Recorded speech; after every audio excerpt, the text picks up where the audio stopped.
So I will get started. So today, my talk is about typographic proximities among geographically and chronologically distant scripts. So before I talk about the similarities among three pairs, I would like to first address the adjacent scripts. So I'm going to show three groups: Arabic and Hebrew, CJK, and the looped ones in Thai, Khmer, and Lao. So Arabic and Hebrew, first of all, most of the calligraphy and font has horizontal weight. In Latin and scripts similar to Latin, they might be called reverse contrast, but for those scripts, it's not reverse. It's more like the default. And then the second one is the usage of vowel marks, tashkil or nikud in Hebrew. They were used to aid to help children understand how to read and write, but they usually don't appear in secular adult books. And then there's a long debate of should they be italic in Arabic or Hebrew? If there is, which direction is it leaning toward? Is it a Latin direction? Is it a reading direction? Is it a writing direction? And then the CJK group, Chinese, Japanese, and Korean, all of them historically were written vertically. But recently, Chinese and Korean usually use horizontal typesetting, while Japanese kept the vertical setting in many books. And the large character sets, many of them to design the italics basically make no sense as a secondary style within a typeface. And then the usage of inbox, so most of the characters are kept in the box, such as Chinese, Korean, but with a little bit exception of Japanese, where this is betagumi. There's also another way that's called sumegumi, which is using the side bearings, which can make it a little bit shorter for like shorter corners, but those are not as common as this kind. And then the group of Thai, Khmer, and Lao, which is known for their looped version and their loopless version. So as you can see, the comparison in Thai and Lao and Khmer.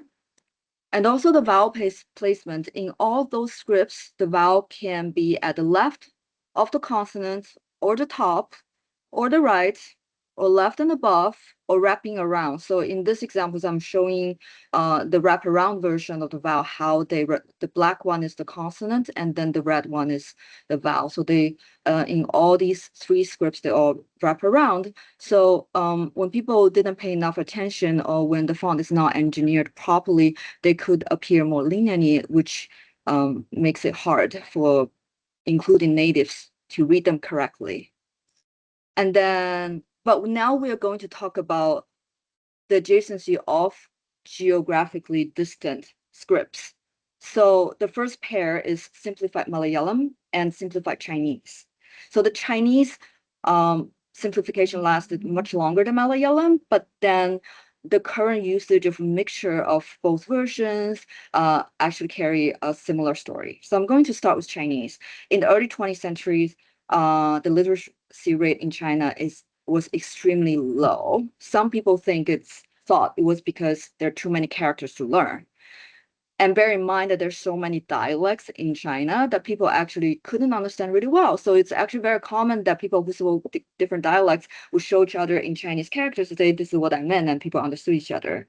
So that's why famous people like Lu Xun started calling Chinese character the tumor. Before his death, he even said that if the tumor was not removed, the nation would die.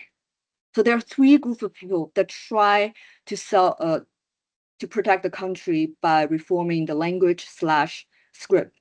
So there's a simplification which ended up happening, but then there are also people advocating for just Latinizing the Chinese language but keeping the language, but just kill the Chinese characters.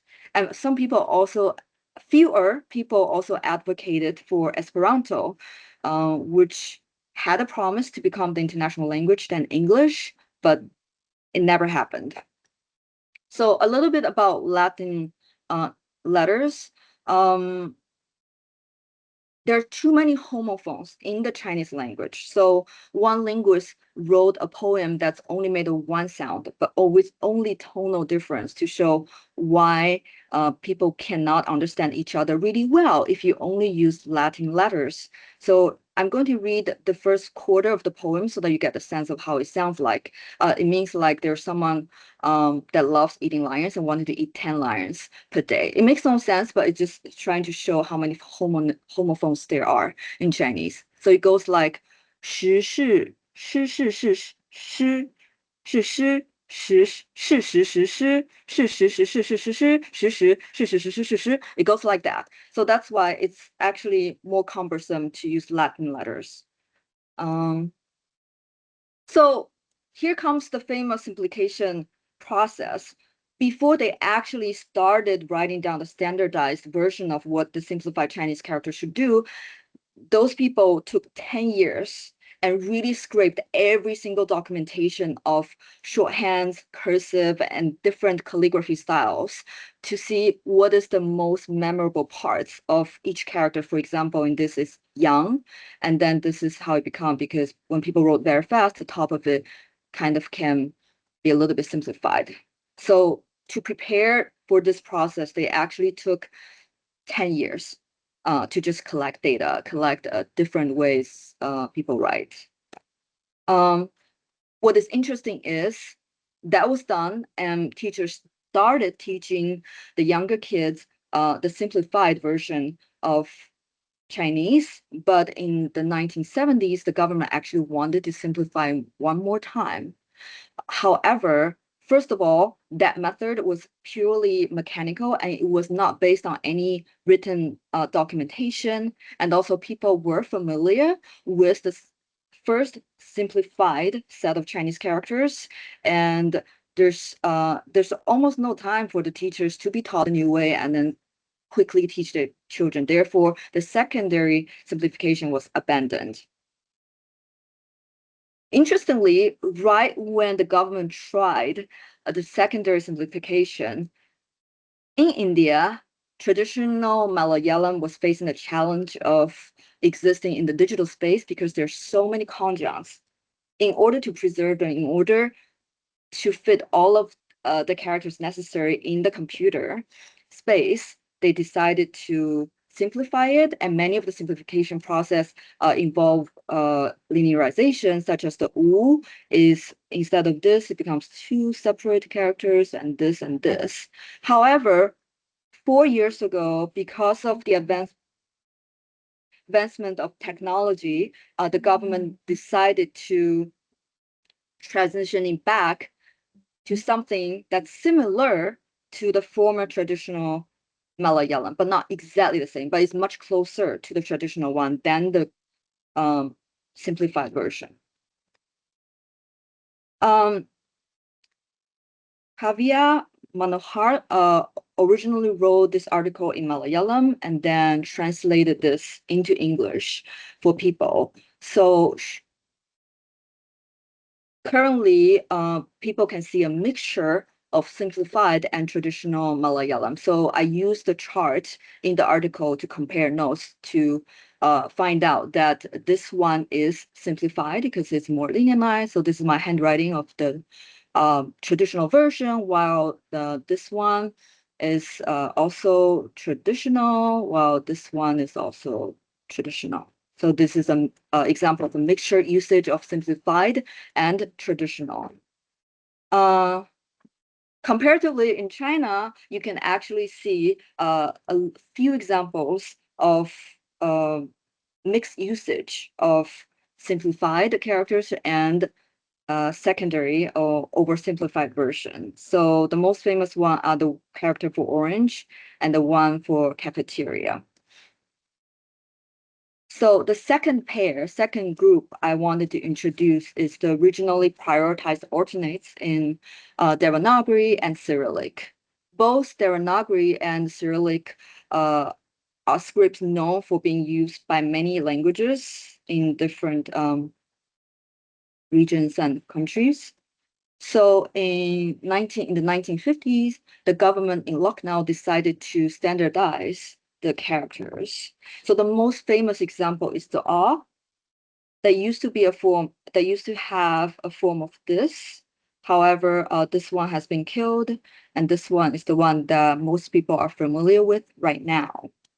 So this one is dead, but there are other versions that still become, still are served like regional preferences, for example, in this set.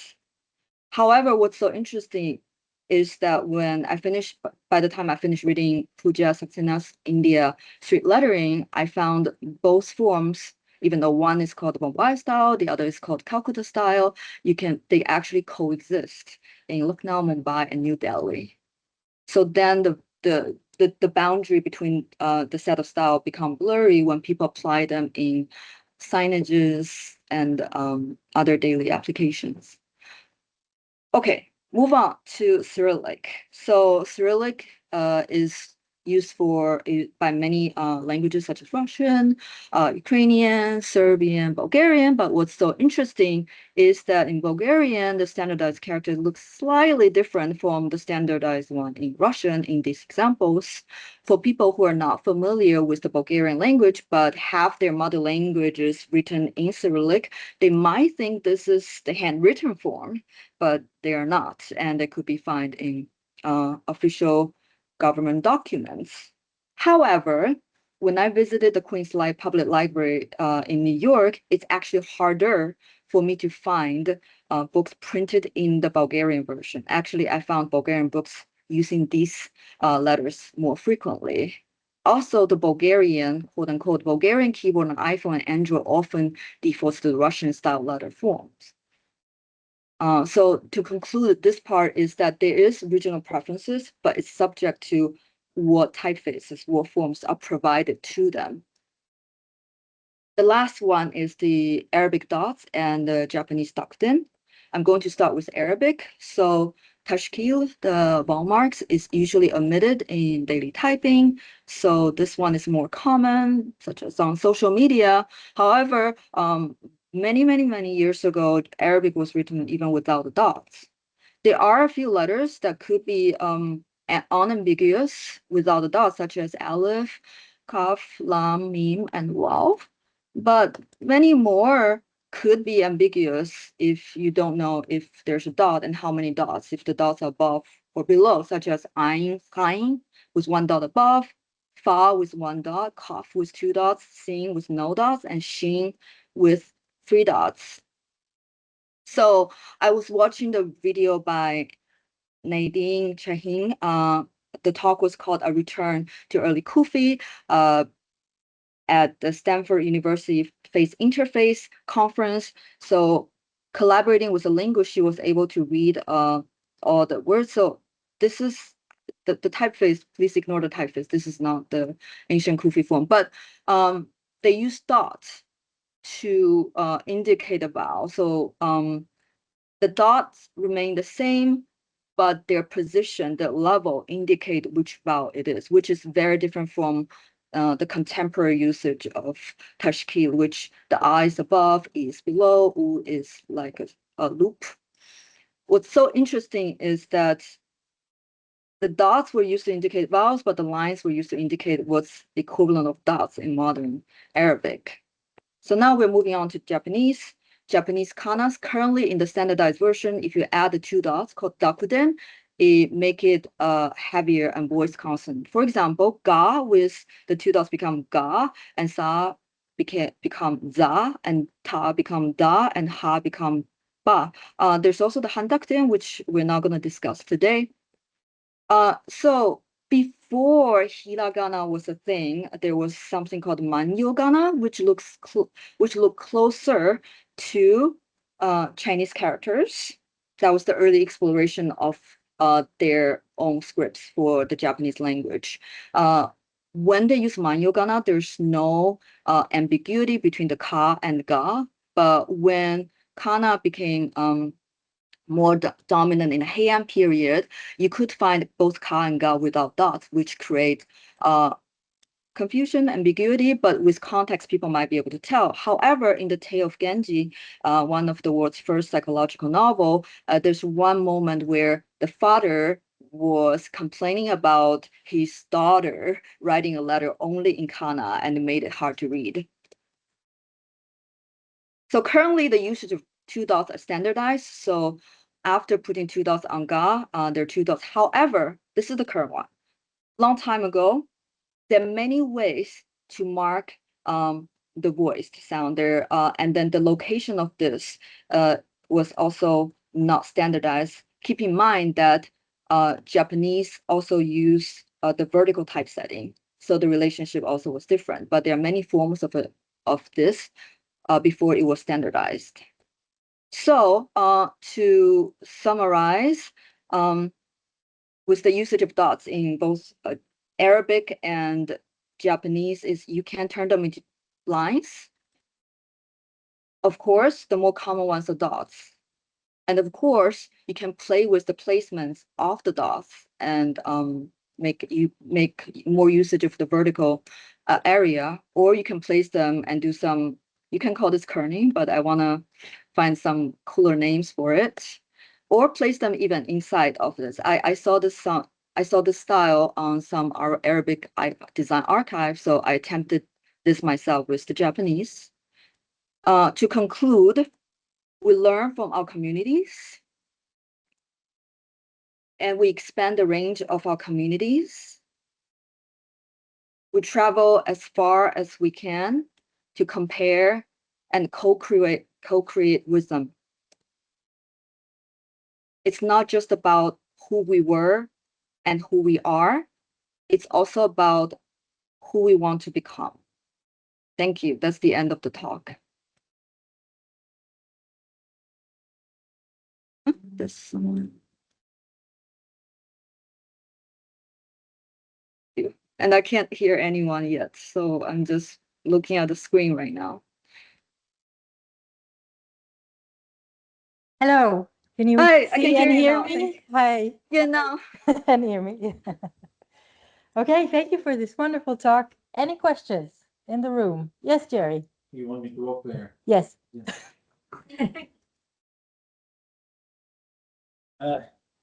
Actually, not so much a question, because I'm anything but an expert in most of the scripts you're talking about. Definitely not digital Malayalam in the 70s.